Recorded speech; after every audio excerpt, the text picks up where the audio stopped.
आपका धन्यवाद। इस पहल को आप किस तरह से देख रहे हैं? जो बहुत से लोग ये शिकायत करते हैं सोशल मीडिया पे या मिलने पर भी बात करते हैं कि आजकल बड़ा सांप्रदायिक डिबेट्स होती हैं, हिंदू मुसलमान मंदिर मस्जिद पे बात ही होती है, जात पात पे बात होती है, पर मैं तो ये देख रहा हूं विकास पर बात तो हो रही है। बिल्कुल सही ब्रजेश जी। वैसे इधर जो 18वीं विधानसभा है उत्तर प्रदेश की, आपने देखा होगा कामकाज के माहौल के मामले में बड़े अभिनव प्रयोग हुए हैं, और मैं तो कहूँगा कि एक नवोन्मेषी प्रयोगों की परंपरा शुरू की है इसके अध्यक्ष सतीश महाना ने। अच्छी चीज़ों की हमेशा प्रशंसा करनी चाहिए। मुझे तो बहुत अच्छा लगता है पूरा वहाँ का एम्बियंस, वहाँ का वातावरण, और जो एक नवोन्मेषण हुआ है पूरी विधानसभा का।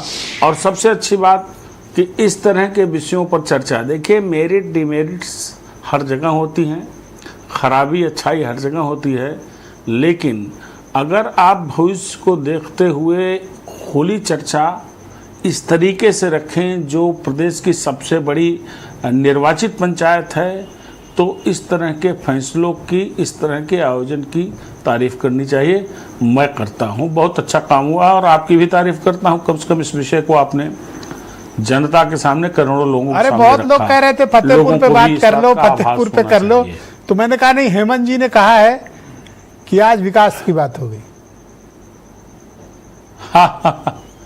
नहीं, मैं बता दूं, ये संभल, फतेहपुर और फिरोजाबाद पर आज मेरे पास कई चैनल्स के संवाददाता है जिन्होंने हमसे पूछा, तो मैंने कहा यार ये भी देख लो कितना बढ़िया हो रहा है। हाँ। जो उत्तर प्रदेश की विधानसभा में, वास्तव में आपसे कह रहा हूँ, ये अलग बात है कि उनके जवाब मैंने दिए, लेकिन इस तरह की बात कम से कम मीडिया भी इन बातों के प्रति अपनी, नहीं देखो, आप तो पत्रकार संघ के अध्यक्ष हो, मैं पॉलिटिकल लोगों से तो नहीं कह सकता, लेकिन आपसे तो कह सकता हूँ, ये मतलब ये एडिटोरियल बैंकरप्सी है कि विकास की बात हो रही है सदन में, तो आप मुल्ला मौलवी मौलाना किसने क्या खाया, मकबरा ढूंढ रहे हैं, मंदिर मस्जिद ढूंढ रहे हैं।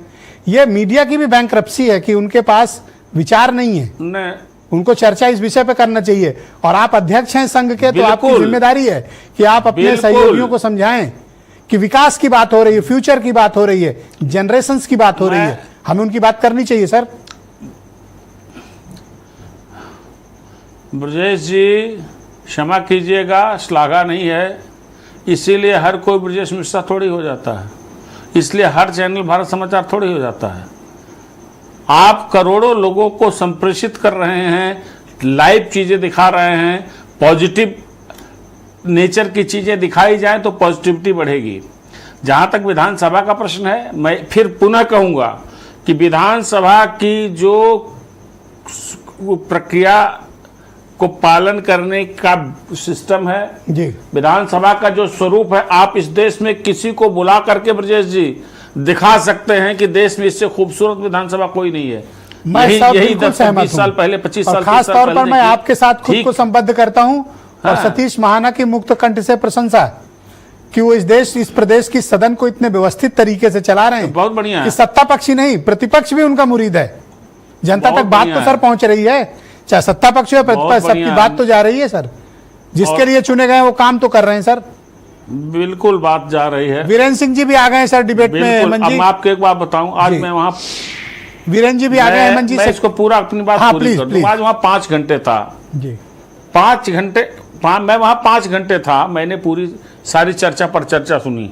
2 दिन और पहले था जब मैंने वहां पूरा हंगामा सुना। आप वो दृश्य देख नहीं सकते हैं, जनता को दिखा नहीं सकते हैं क्या दृश्य होता है। मैं किस अपोजिशन की शिकायत नहीं कर रहा, अपोजिशन का तो काम है सरकार की खामियों को उजागर करना, लेकिन उस तरीके से, जिस तरीके से आज उन्होंने उजागर किया, आज अपनी बात रखी, विजन 2047 के मुकाबले 47 खामियां आपकी जो है, आपने जो गिनाई है, आपकी जिम्मेदारी है, लेकिन तरीका यही होना चाहिए जो आज हमने देखा। वही अपोजिशन था, वही विधायक थे, वही नेता प्रतिपक्ष थे, वही सदन था, लेकिन बात तरीके से कही गई, सबने अपनी अरे सर, यहाँ 8 लोग की डिबेट मैनेज करना मुश्किल होता है, वहां तो 400 बैठे हुए हैं। मैं तो मतलब स्पीकर साहब को सैल्यूट करता हूं भाई, उन्होंने कितना शानदार और व्यवस्थित तरीके से सदन का संचालन